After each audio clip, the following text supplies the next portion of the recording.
So we got Joey Janela here. Joey, where are you? Is that the doorstep of what? I'm in Philadelphia, my new home. Oh, what a dirty city! How long have you lived there? That looks down by 2 Street. This is down by 7th. 7th. I like the wooden house that was probably made in the Pilgrim days or some shit. Oh, those streets are all old houses. Philly motif is awesome. And why do you have Reno Riggins on your thing there? Yeah, why do you have Reno Riggins? No idea. That's tremendous. That's good. You're over with me for that. I like that. So you're originally from New Jersey, right? Yes, sir. So you're living in Philly now, or what's the deal? I was in Orlando for 3 years. You're breaking up, my friend. Yeah, just a little bit.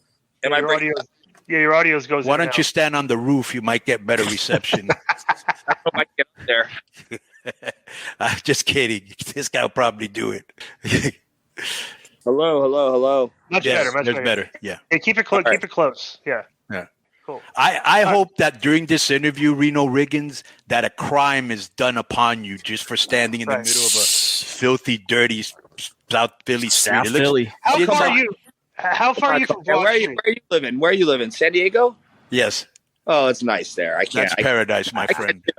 I can't shit on San Diego. You can't. Yeah. What were you going to say, Disco? How far are you from Broad Street? Broad Street? Probably like not too far. Probably like a 20-minute walk. Is Broad Street a tough part of town? No, not really. None of this is really tough unless you go to Kensington, Philadelphia. That's like Kensington. That's full of fentanyl addicts. Yes, this whole city, this whole area, the Northeast is full with fentanyl addicts. What a shame, right?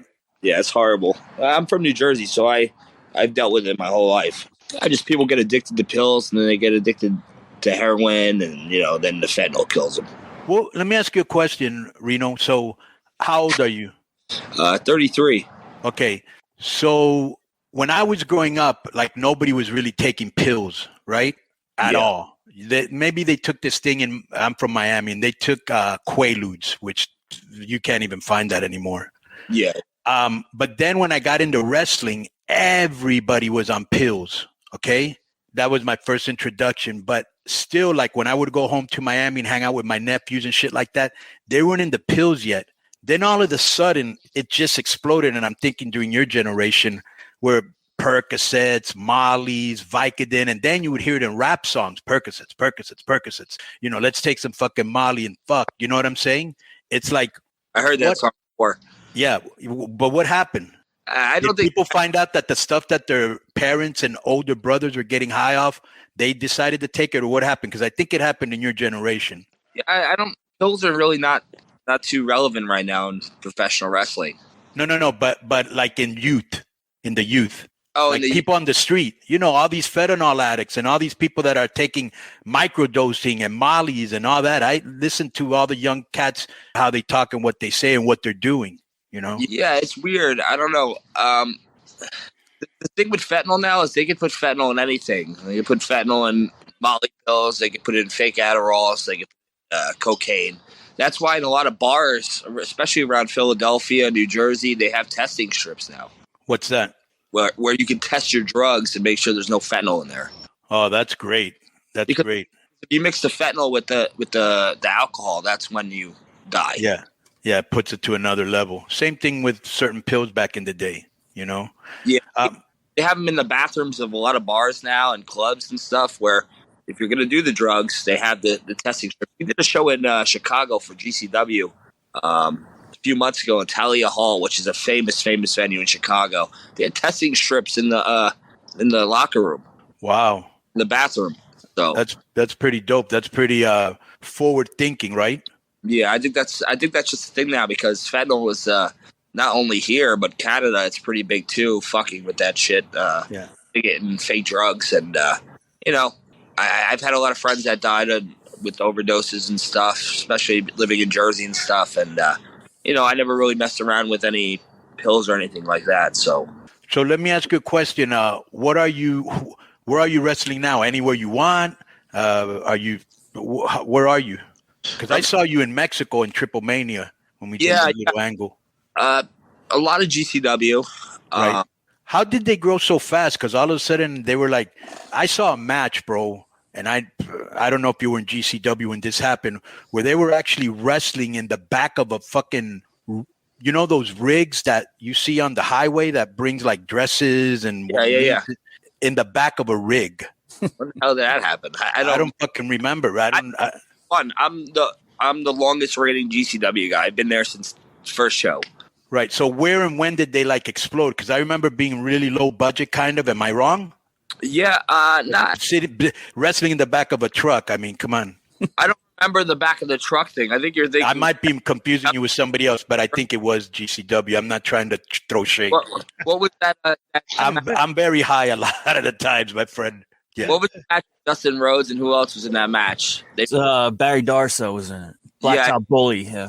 Yeah. But this wasn't with WWE Productions, so it looked. I don't know. Let me. What match you're talking about, but I think they exploded around us. I could be wrong. The first spring break into the second spring break is when we started getting a lot of buzz, and with Nick Gage, blowing up. Well, what a phenomenon Nick Gage is, because a lot of people got mad when I said this, but it's true. I saw it. Bro, I went to, I don't know where they wrestled. Remember when you wrestled Chris Jericho? Yes. Okay, I was there backstage. Bro, the crowd was split for both of them, like 50-50 for a guy that had TV for over 20 years against a guy that had no TV. I was like, wow, that's, reminds me like one time we went with Sabu to Europe.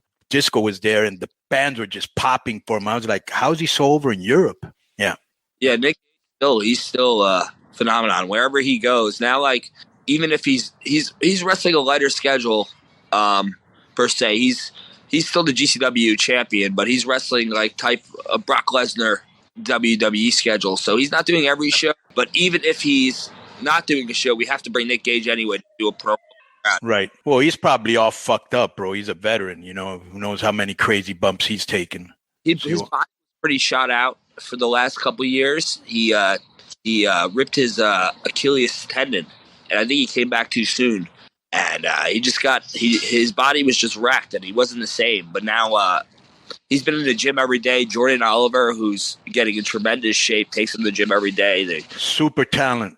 Yeah, super talented, in super shape right now. Definitely been showing in Nick's ring work.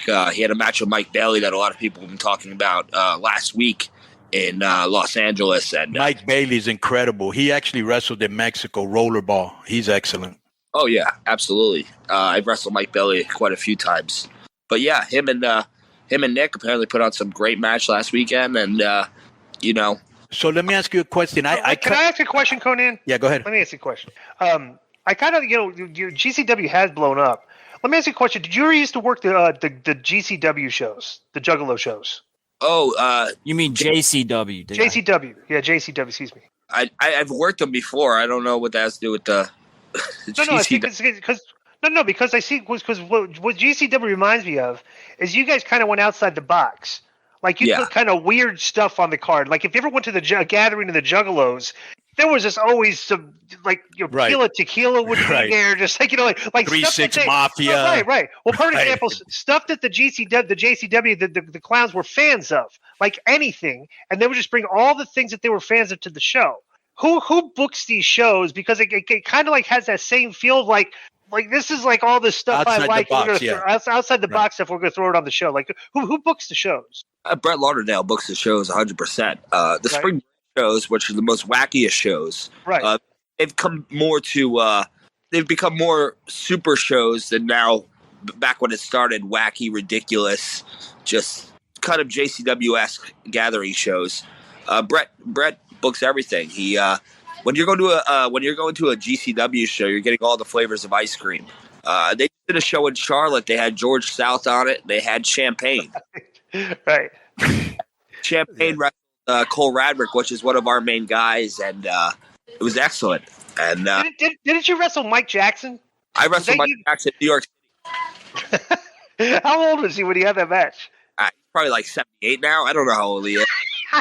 That's seriously. I mean, like you talk about stuff like that. That's just like funny stuff if you think about it, but it's entertaining. Think like Mike Jackson. I remember him from like the 1980s. It's like, he's wrestling still? It's like, and you have a match with the guy and he's walking the ropes, do like the Undertaker spot. I'm like, go ahead. I had the crowd rumbling.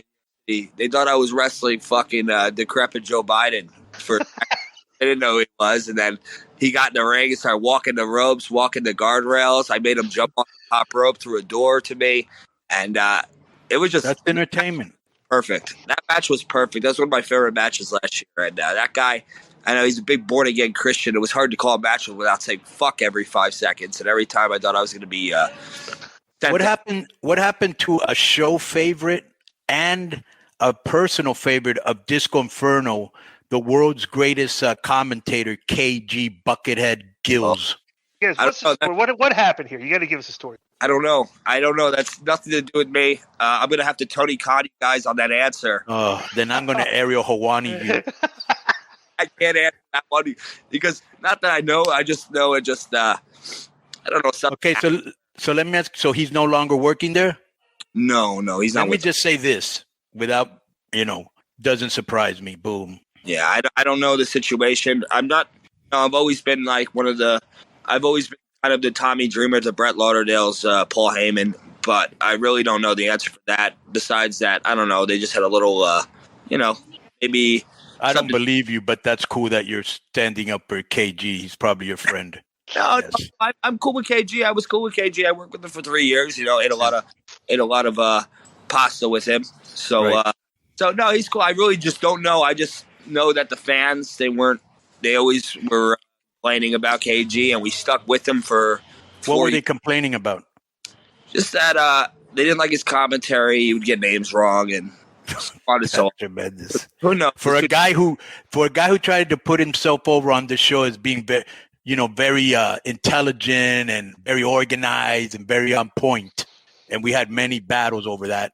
It does not surprise me that he was getting named wrong. Yeah, it's just we stuck by him while the fans were telling us to get rid of him for 4 or 5 years. Then something happened. I think he wasn't booked on our international shows, and he got mad. Him and Brett, I guess they just cut ties. So that was it. That's as far as I know. I don't know anything else. Right. That's cool. What's your role at GCW besides wrestler? Do you agent or anything? Nah, people thought I was a booker and stuff. I'm not. I'm just a wrestler who, Is that something you would like to do in the future or no? Booking? Yeah. Oh, absolutely. Yeah. Yeah, absolutely. That's when it's all said and done. That's where I'm going to end up in putting together matches or booking shows. Let me ask you this. You're creative, obviously. This is why you want to get into booking and stuff. Everything. Give me your synopsis of the Bloodline storyline. Have you been watching that? Do you watch that? But do you even following it? What's your take on it? What have you been a fan of?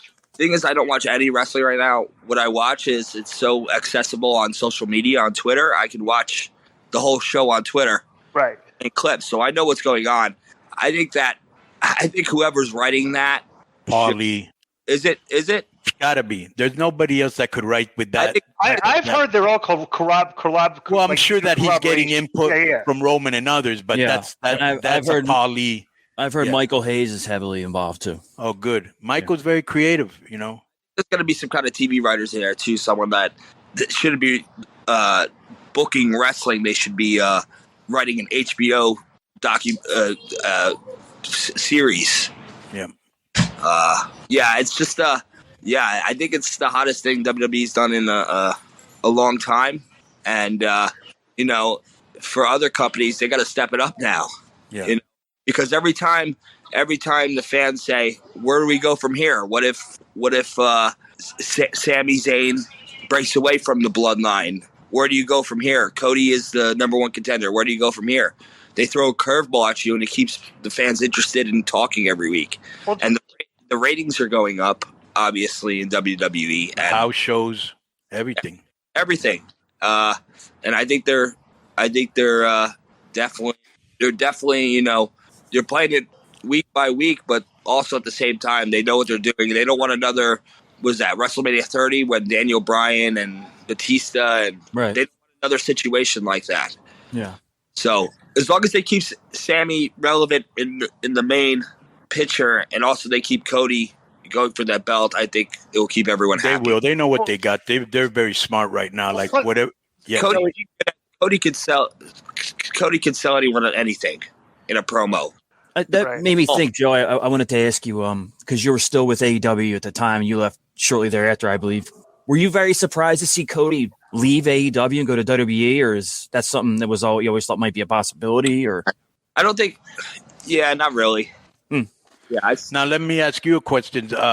So you were in AEW, and at the beginning you were being used a lot, and then they put you with Sonny Kiss, and then all of a sudden you were gone. What was the reason? They were getting ready to bring me back to TV. It was just there were so many people on the roster. There still is. Now there's more people. Right. Than when I was there. And it's like, come on, man. It's like, but there's a lot of master politicians there. Right. I am not that. Can you name some of them? I'm going to Tony answer. Let me ask you a question, because that's a good way of putting it from here. The Tony Khan you. Well, this is the one thing I think that Tony Khan didn't do, and you got you as a bro. We've written before. We've been in the writing room stuff, and you kind of like have to identify your core group of guys and write like you said, like the Bloodline story, like write episodic soap opera storytelling. Well, the guys like your core group of guys got to be on TV kind of every week. And it's like it's very difficult to write episodic television where you're asking question, what happens next? What happens next? What happens next? If a guy's only on like 3 times in 2 months, and because they have so many guys, it seems like the angles there are just like very simplistic. Hey, we got a match at Rampage. Here's a minute interview. Cut a promo for your match on Rampage Friday, and that's like an angle to them. And it's like it's hard when you have that many guys to keep. And bro, you're a professional wrestler. Just having matches is not energizing. You want to just be in some type of storyline, whether it's 3 or 4 weeks or stuff, whether you win or go over, or go under. You kind of just want to be involved in like storytell, and like a lot of guys like that, I can see getting frustrated that. Oh yeah, they just don't have a lot of spots for that on that show. Was that kind of like the feeling backstage? Yeah. With some people are just happy to be there, a part of something. My thought on it was always that Tony Khan, he's always trying to book every week a little mini pay-per-view. Back in the day, Nitro, they had it right. You'd have some great matches under 6 minutes. Right. He has 2 hours to pull off this TV show, and he has a lot of people, a lot of pieces in that puzzle, and a lot of guys that he has to try to satisfy, and he's booking 30-minute matches every week. Right. Then you're doing 30-minute match, then you do 20-minute talk segment, and then what else is left? Then other people, they got to go to dark, and they got to, they're wrestling twice a month in Universal Studios in front of a lukewarm crowd, and against some fucking Florida jabroni for fucking 3 minutes. Right. And that's why they're getting wrestlers. They're digressing in ability because they don't care. They're getting paid. They don't want to go hustle. They don't want to go back. A lot of guys don't want to go back to the indies. You have that choice when you're in AEW to go wrestle on the indies wherever you want. But none of these guys are getting paid. They're getting all those guys are getting paid 6 figures. Bottom of the card to top of the card. Top of the card, of course, 7 figures, but you get the whole company is getting paid 6 figures. Are they really? Yeah, wow. Yeah. Unless the pay scales change. Of course, there was some kind of tier deal where you're like paid by appearance. When they're just kind of feeling someone and testing them out. So some people, they don't want to go back to the indies. You can make more money on the indies. I was mostly there during COVID, so there really wasn't no indies. So GCW was running. I was doing that. So, but let me give you a little sidebar. When I got signed at WCW, I was making like $50 a match. Some places I'd get 100, 125. Right.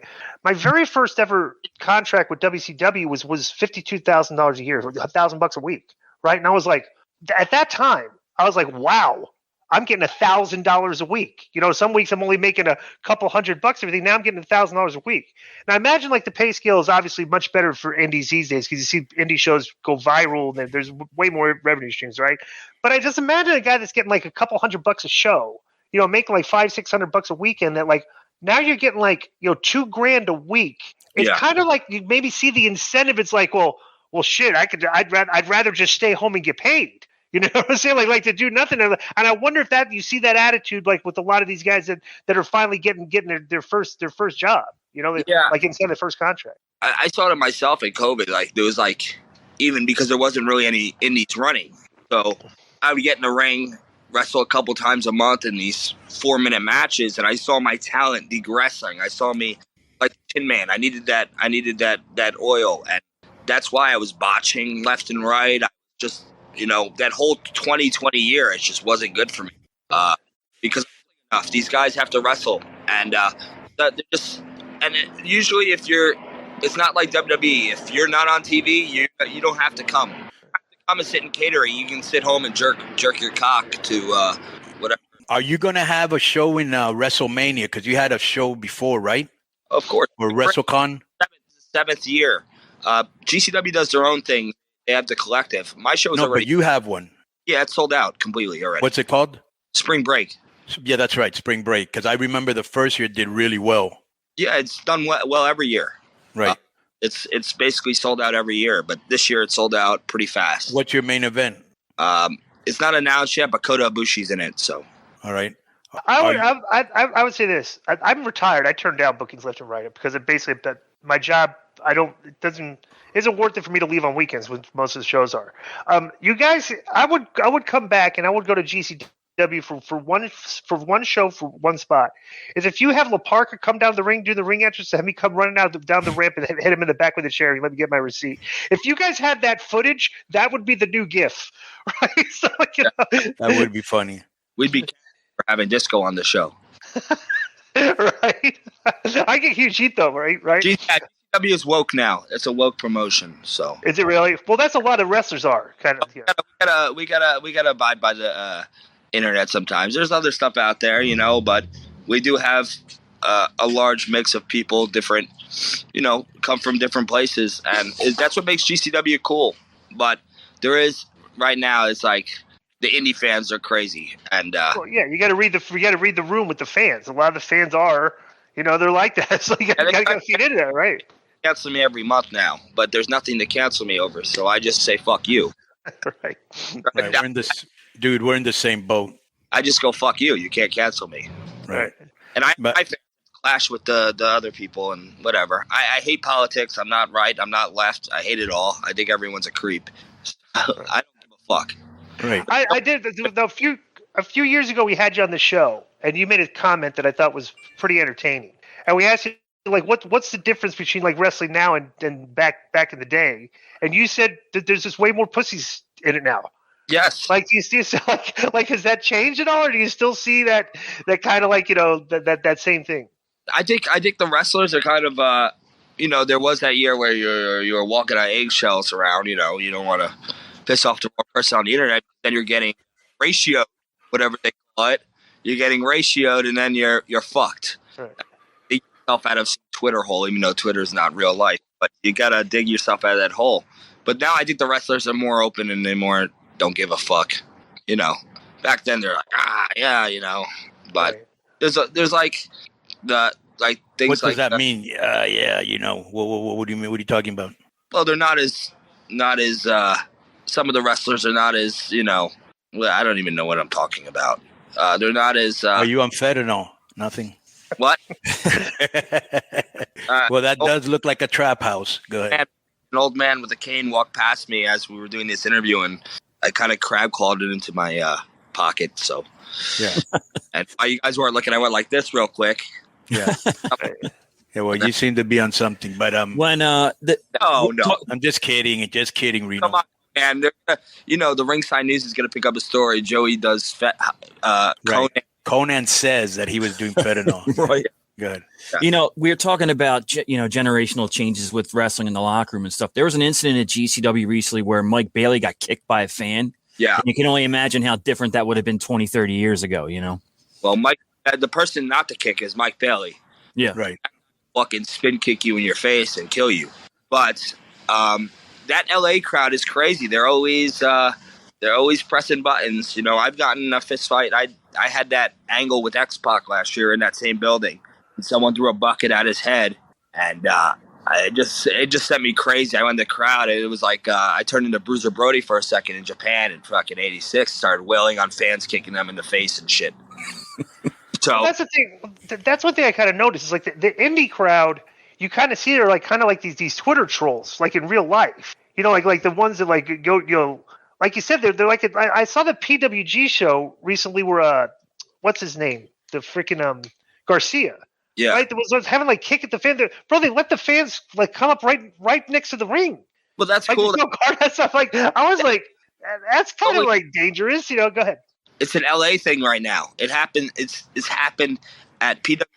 Fucked up Leo Rush. They threw a beer at him and he slipped and fucked up his shoulder. It's happened at GCW 3 times in that building. It's happening at XPW. Someone threw a chair at Necro Butcher's head or MAGA Butcher, whatever the fuck you're calling him now. It's an LA thing. I don't know. That crowd is crazy. Bro, LA, you got to remember, LA's very aggressive city because they have probably more gangs than anywhere in the United States. So it's that aggressive mentality. You know what I'm saying? It is an LA thing because San Diego is kind of laid back. There's certain sections you don't want to fuck with, but San Diego as a whole is laid back. LA's still very aggressive. Yeah, the most aggressive cities I wrestle in are usually Chicago, but those Chicago wrestling fans, they'll just talk shit. They're pussies. They don't do anything. And LA, they will do something. Right. Yeah, that's that gang, like I said, that gang mentality that permeates throughout that city. You know, you go to baseball game, football games, there was always a fight. They'd even come down here to San Diego to fight. Dude, you know? yes, the guy tried to fight me in LA a few months ago.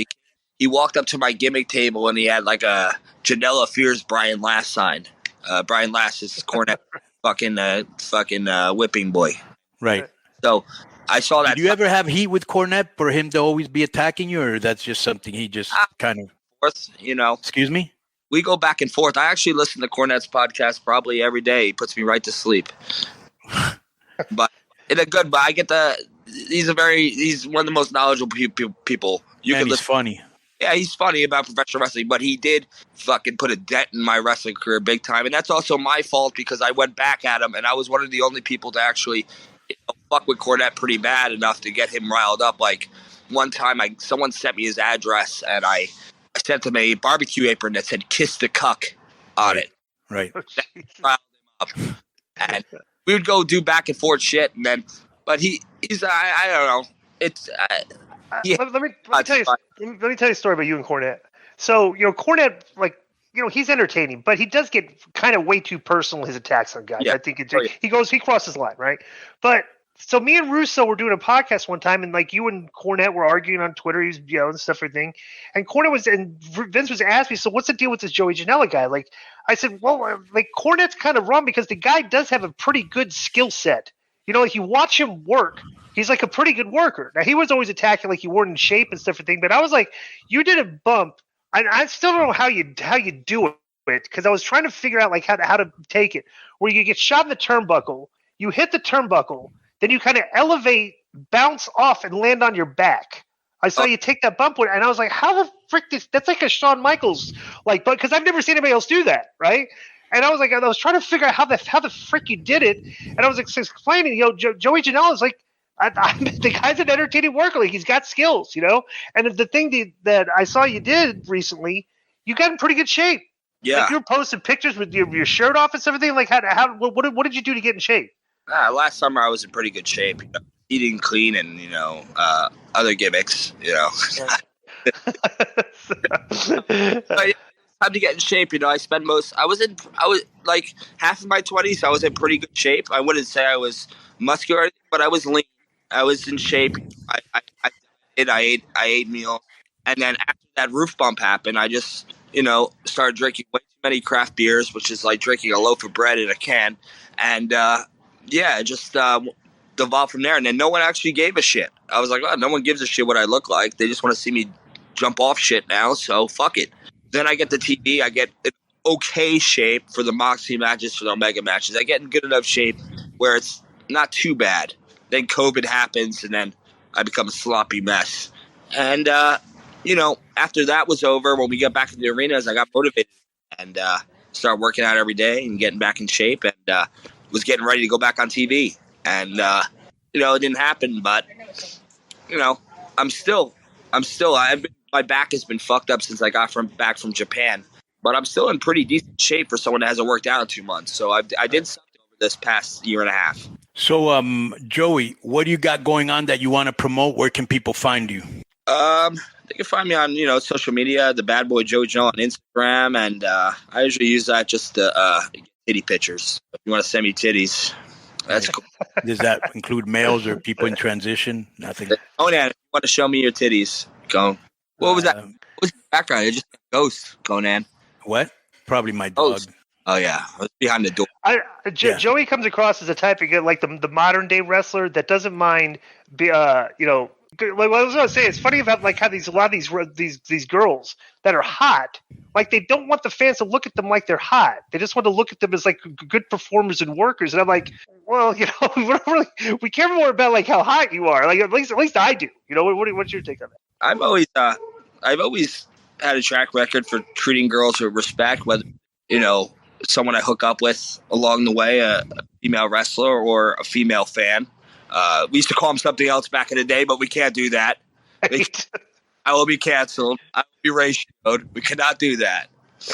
But female fans. So if you refer to a female fan as a rat, you would get heat with today's. You can't say that. Wow. We can't say that. We'll leave that. But there's a lot of good-looking, attractive female wrestling fans these days. Surprisingly, indie crowds are like, "What's going on here?" But yeah, I've always treated girls with respect, and I know people I've never hooked up with in the past, which is something good. And when the speaking out thing happened with wrestlers, wrestling fans, weird wrestling fans, are trying to fish for Joey Janela stories, like, because I play this. Shut the fuck up! I don't care if someone's dying. Fuck you, I'm doing this fucking podcast. About to get canceled, guys. No, anyways. So when it's out, people were trying to fish like, Joey Janela, he's plays a scumbag. He's a scumbag in real life with the girls, right? And some girl stepped up. She was like, no, actually, he was the most sexual guy I ever met in my life, actually. And he asked me 12 times. So, wait. Did you just say that a girl said that you were the most sexual guy? No, consensual. Okay. I was going to kazoo you for putting yourself over. I got reverse speaking down. Right. So well, that's good to know. So girls, guys, if you want to send man boobs, women boobs to this guy here, send them to where? I'm open for all. I love everything. Yes. Non-discriminatory, non-binary. What would they write to you? Say it again. I know you said it before. Janela on Instagram and Janela Baby on Twitter. And, spring break is coming up. It's sold out. Catch us on Fight Plus. I think you have to shut the fuck up. There was a kid. I yelled at them. That's tremendous. I hope they come back with bats. But spring break's sold out. So Fight Plus, you can watch us. I think if you're grandfathered in right now, it's $5 a month forever unless you cancel it. But it's what day is that show? It's Friday the 31st at 8 o'clock. But Kingo's on it, your boy, who we've been taking care of. He's wrestling Mike Bailey. Kingo? Yeah. He's incredible. He's wrestling Mike Bailey first time ever. That'll be incredible. Yeah, it's gonna be awesome. A boost on the show, and we have so much other shit planned that it's gonna be the indie show of the year. It's gonna be one of the best indie shows. Well, that's pretty cool to not announce a card and it's already sold out. So they already know that it's going to be good. And obviously you got 7 years doing this shit. So go check it out. Go check out our boy Reno Regans, a.k.a. Joey Janela. Yeah. I might wrestle Reno Regans. Who knows? That might be a little that might be cool, yes. And I want to thank you, Joey, for being on Keeping It 100. Boom.